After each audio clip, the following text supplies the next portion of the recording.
about Yan and Baby Z. Oh, the Baby Z! Ini-stock ko yung ano mo. Kasi gusto ko makita si si ang cute niya eh.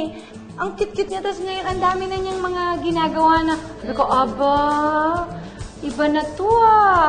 Eh, kamusta naman kasi talagang sikat na celebrity Baby ZZ. Ang daming, parang ako nagsustalk. Ang dami nagpa-follow sa Ang kanya. dami. Siyempre, sobrang happy ako dahil the way nila kami mahalin ni Dong, mas mahal pa nila si Zia. Siyempre, walang masarap na pakiramdam kundi mahalin yung anak ko, hindi pa. Pero cute na cute ako yung pag nagta-travel kayo together. Gusto pareho kayo. Talagang, siki ka eh. Kasi sabi ko, oo, kasi sabi ko, ay, kailangan terno kami. Yung asawa ko nga, sabi ko, minsan tumerno ka naman, sabi ko. Hindi, ang cute kasi. Ang dami kasi mga kaibigan ko nagsasabi na, kuya, namnamin mo na pumapayag yan. Kasi minsan, pag nagiging dalaga na yan, lumalaki, ayaw niya ng terno, ayaw na ng twinning. Sabi ko, ay, ganun ba? Naku, nanamnamin ko na, ayan, tuloy, nanamnam ko. Ang dami tuloy. Hindi, tsaka pag babae, ang sarap talaga. Naaliw ako eh. Masarap Parang isa. pag nakikita kong terno kami, ay, ang cute. Tapos lagi siya May paipit. Naku, ang hirap nga nun sa pilitan. Minsan tinatanggal niya, ayaw. Gusto niya shades. Hindi nga. Oo, may siya sa shades eh. Ay, shades. Hindi naka-shades siya. Masayaw siya. Nakakaaliw talaga yung anak ko eh. Yun daw kasi yung katerno ng shades. Oo, sumasayaw siya. Di ko alam kung nakukuha niya ba. Dahil minsan nasa-shades kami nito. Pag may music, sumasayaw ka. Masayaw din yung anak ko. Ang cute. Ang cute. Ano na bang mga nasasabi niya? Madami na, kami, kapag tinuturuan ko siya ng mga animal sounds, sinasabi ko, laro tayo, let's play.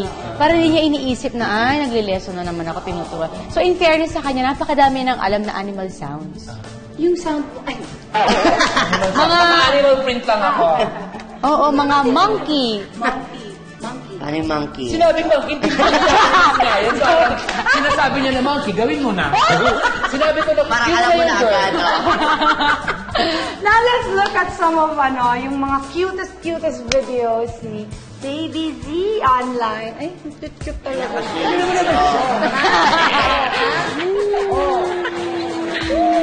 Sino love mama?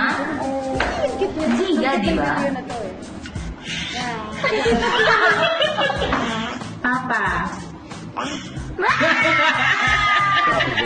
Ay, sus, playing the piano naman. Yung piano na yan may kwento. Kasi, gift yan ng tatay ni Dong kay Zia, na yung piano na yan ay nanggaling pa sa tatay ng tatay niya na pinamana kay Zia. Magandang age daw for them to learn how to play the piano, mga around 6. Kasi mahaba-haba na yung fingers nila. Kasi Sa ngayon, pag ganun maliit lang na- siya. Puro ano. Pero magugustuhan niya yan. Magugustuhan niya yan. Ay, sus. Baby sister Zia how to Ayun. So, ano ng mga gimmick niya ngayon? Pagka ba naiinis siya, sinong unang tinatawag niya? Maarte siya. Alam mo, ano siya, napakagaling. Kapag meron siyang gusto, mama, hinahalikan, tapos hug ka niya. Sabi mo, anong gusto mo? Te. Alin, kunyari ako pa, alin. Kikis uli niya ako. So may ganun siya ngayon. Alam niya talaga kung paano kami anihin ni Dong Ay, talaga. eh. Paano na si Dong? Tunaw na yun. Oo, nakakalimot na nga ako sa... Ay, may hugot ka din na sayang. Hindi, pero buti na lang, sabi ko minsan sa asawa ko, nako, Dad, babawi ako sa'yo ha. Kasi syempre, pag mga nanay, minsan yung talagang attention mo, palagi na sa anak mo, lahat iintindihin mo. Hindi naman sa hindi ko iniintinding asawa ko, pero syempre talaga yung oras, yung pag-intindi, hating-hati. Pero konti lang kayo doon, ganun yung sa anak mo. Hindi kasi you're breastfeeding eh. Kasi talagang ino-occupy na. Tsaka kasi after breastfeeding, you feel weak. Kasi kinukuha na lang. Parang exhausted ka na na. Oo, sobra. Hinihigop niyo yung buong kaluluwa ko. Ganun talaga yun. At dahil very hands-on mom, itong si Yan, ay gusto ko, alam mo yung mga sinishare mo, yung, ano bang tawag doon, yung may Instagram video, yung pag nagluluto ka for her, yung, Sabi ko, ano ba itong niluluto niya? Niluluto niya malunggay. Very ano talaga.